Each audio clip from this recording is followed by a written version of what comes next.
Hi everyone, today's headlines. Agreed position not a vague signed paper. NLSF raises concern over ILP categorization.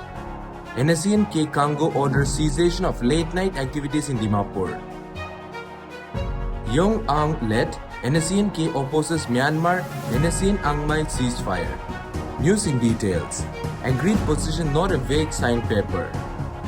The Working Committee of Naga National Political Groups has expressed strong opposition to the Government of India's recent proposal to fence the entire Indo-Myanmar border. Nagaland shares a 215-kilometer international boundary with Myanmar, part of a total 1,643-kilometer border along the northeastern state. In a press statement, the WC and NPG emphasized that the status paper outlining their agreement with Government of India cannot be altered unilaterally. According to this agreement, the amendment of Indian Passport Act would reflect Naga identity, and the free movement regime for indigenous Nagas on both sides of border should extend up to 35 miles. NLSF raises concern over ILP categorization. The Nagaland Law Students Federation has called on the Nagaland government to address press concern regarding the inner line pass system, which has been proposed to be divided in three categories. In a press statement, NLSF President T. Toku Achumi and Vice President Hia Kumzuk pointed out that the Bengal Eastern Frontier Regulation of 1873, which introduced the ILP, was primarily aimed at protecting the commercial interests of British while safeguarding the culture and identity of indigenous tribes.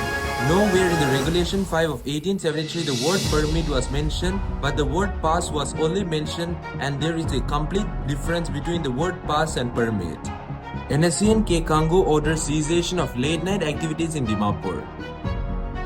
The NSCN-K Congo, following numerous complaints from general public and various civil society organizations regarding the late-night operation of nightclub, pubs, lounges, restaurants, bootlegging and related immoral activities within Dimapur, has issued an immediate cessation of such illegal activities. According to a MIP release, the Kilo Ministry of NSCN-K directed this establishment to operate only until 10 p.m. in the larger interest of the common people.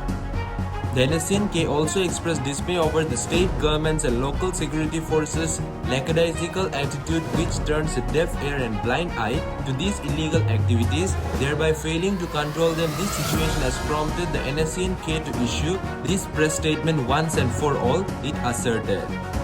Young Ang-led NSCN-K opposes Myanmar NSCN-Angmai ceasefire. The Young Ang-led NSCN-K has expressed opposition to the reported plans for a ceasefire agreement between Myanmar authorities and the proscribed NSCN-Angmai group.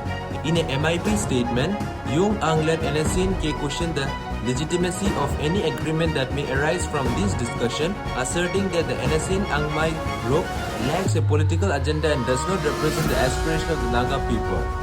It emphasized that any agreement would only reflect the interests of the involved parties and not the broader political position of Naga community. That's all for now. To get this latest news, don't forget to subscribe this channel. Thank you.